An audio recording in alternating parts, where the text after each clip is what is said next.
पाकिस्तान के मुख्तलिफ मकामात से माह रमज़ान मुबारक का चाँद नज़र आने की शहादतें मसूल हुई।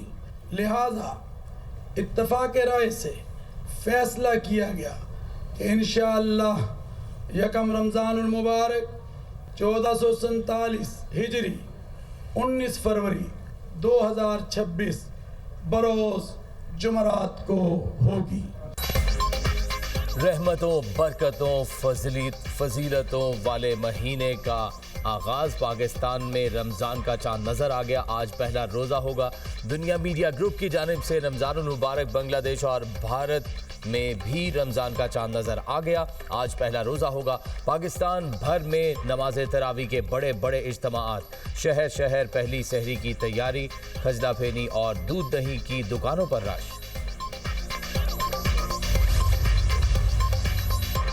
हुकूमत का सहरो इफ्तार में बिजली की लोड शेडिंग न करने का ऐलान। वफाकी वज़रा अवैस लखारी और अली परवेज़ मलिक की मीडिया से गुफ्तगू। कहा, नुकसान वाले फीडर्स पर भी सहरो इफ्तार के औकात में लोड शेडिंग नहीं होगी। सुबह 3 से रात 10:30 बजे तक गैस फराहम की जाएगी। रमज़ानुल मुबारक में रोज़ादारों के लिए सहूलत तरजीह है।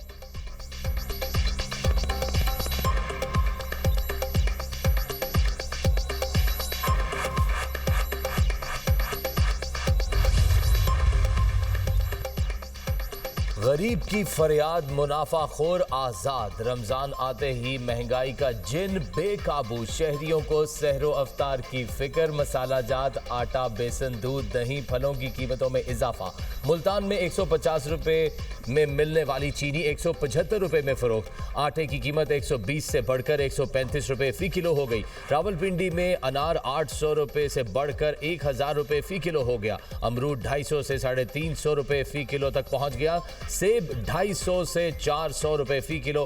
किन्नू 250 से 300 रुपये दर्जन हो गए। कराची में प्राइस लिस्ट नज़रअंदाज। खजूर 200 रुपये महंगी बिकने लगी।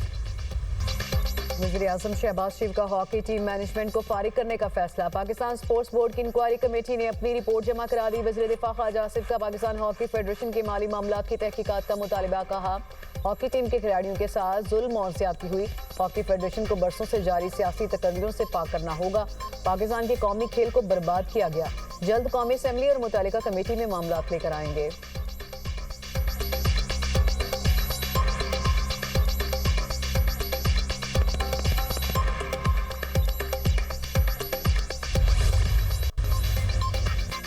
सुप्रीम कोर्ट ने पंजाब हुकूमत की बानी पीटीआई और बुशरा बीबी की जमानत के खिलाफ अपीलें वापस लेने पर निपटा दी। पंजाब हुकूमत ने जमीन के हसूल में इख्तियारात के नाजायज इस्तेमाल और जमान पाक से मुतालिक मुकदमात में जमानत के खिलाफ अपीलें वापस लीं। अदालत ने तोशाखाना फौजदारी केस में ट्रायल कोर्ट का फैसला मुअत्तल करने की दरख्वास्त पर इलेक्शन कमीशन को नोटिस जारी कर दिया। लतीफ खोसा ने मौक़िफ़ इख्तियार किया। इस केस में इस्लामाबाद हाई कोर्ट के 2 रुकनी बेंच ने सजा मुअत्तल की थी। सजा तो मुअत्तल हुई लेकिन फैसला मुअत्तल नहीं हुआ। इसी बिना पर इलेक्शन नहीं लड़ने दिया गया। जस्टिस हाशिम काकड़ ने कहा कि अगर किसी अपील में सजा मुअत्तल हो गई तो फिर कोई रुकावट नहीं होनी चाहिए। इलेक्शन में भी कोई रुकावट नहीं होनी चाहिए।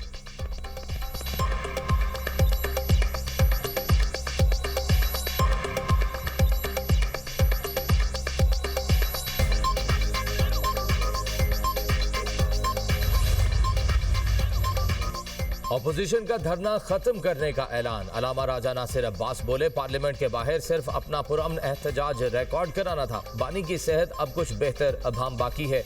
बहनों और डॉक्टर्स को बानी से मिलाया जाए ताकि वो मुतमईन हो सके।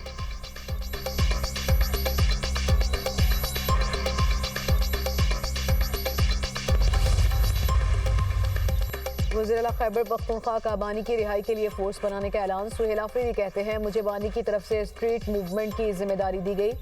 बानी की रिहाई के लिए फोर्स पुरअमन जदोजहद करेगी। ईद के बाद पेशावर में हम फोर्स मेंबरान से हल्फ लेंगे। केपी में लोगों ने खुद धरना दिया। क़यादत ने धरना खत्म करने का ऐलान किया तो हम भी खत्म कर रहे हैं।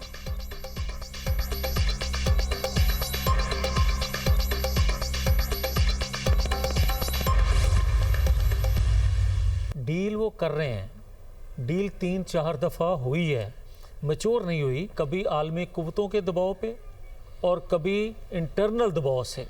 और तीसरा एक जो आज भी आप देख रहे हैं कि 14 कप्तान जो हैं, क्रिकेटर कप्तान जो ख़त लिख रहे हैं, और कभी इससे पहले अमेरिकन कांग्रेस ने खतूत लिखे थे। मुझे ये बताएं कि जो मैं पहले कहा करता था कि सहूलतकारी है,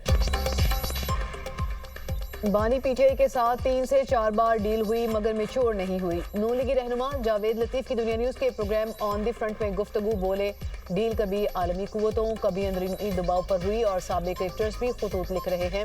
पहले दिन से कह रहा हूं कि बानी की सहूलतकारी हो रही है। सुहेल आफरीदी टास्क फोर्स बनाने का ऐलान कर रहे हैं। मुसल्ला जत्थे बनाने से जमात और रियासत को भी नुकसान होता है। पीटीआई रहनुमा शौकत यूसुफजई बोले, बानी तहरीक इंसाफ डील करना चाहें तो 2 मिनट की बात है, वो डील नहीं करेंगे। हर पार्टी में इख्तलाफ राय होता है। अली मीन गंडापुर और अलीमा खान की आपस में क्या बात हुई इल्म नहीं। अली मीन गंडापुर को इस बात को पहले उठाना चाहिए था।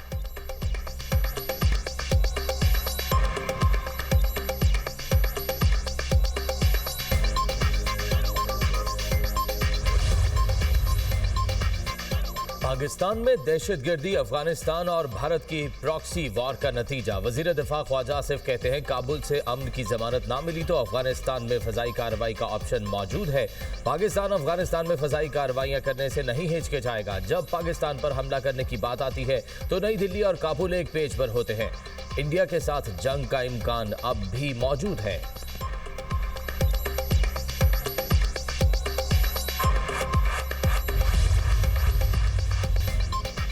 पेशावर में 9 मई मुकदमे में नामजद 9 मुल्जिमान ताहाल मफरूर। मुकदमे में एक सूबाई वजीर, मुतादिद अरकान असम्बली और वर्कर्स शामिल। पेशावर की इंसदाद दहशतगर्दी अदालत ने गुज़श्ता समात का तहरीरी हुक्मनामा जारी कर दिया। हुक्मनामे में कहा गया है, 9 मई 2023 को मुश्तइल मुजाहिरीन ने रेडियो पाकिस्तान पर धावा बोला था। मुजाहिरीन ने रेडियो पाकिस्तान की इमारत को आग लगाई और इमलाक को नुकसान पहुंचाया। मुल्जिमान की शनाख्त और तस्दीक नादरा और पंजाब फॉरेंसिक लैब से की गई।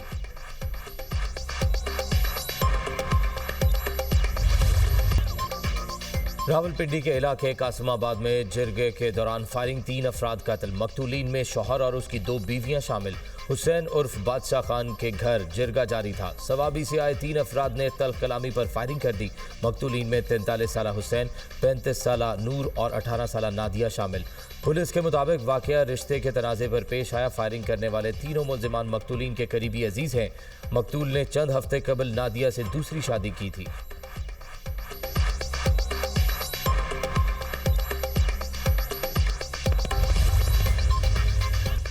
ट्रंप इंतजामिया ईरान के खिलाफ बड़े फौजी ऑपरेशन के करीब है। अमरीकी मीडिया का दावा, कहा अमरीका ईरान के जौहरी और मिसाइल प्रोग्राम को निशाना बनाने की तैयारी कर रहा है। सदर ट्रंप ने मुज़ाकरात में रेड लाइंस मुकर्रर की, फौजी ऑप्शन भी मुमकिन है। वाशिंगटन और तेहरान के दरमियान मुज़ाकरात में अभी बहुत फ़र्क मौजूद है। अमरीका और ईरान में फ़िलहाल कोई मुआहदा होता दिखाई नहीं दे रहा। अमरीकी फौजी बेड़े और लड़ाका तैयारे मशरिक़ वस्ता में तैनात किए गए।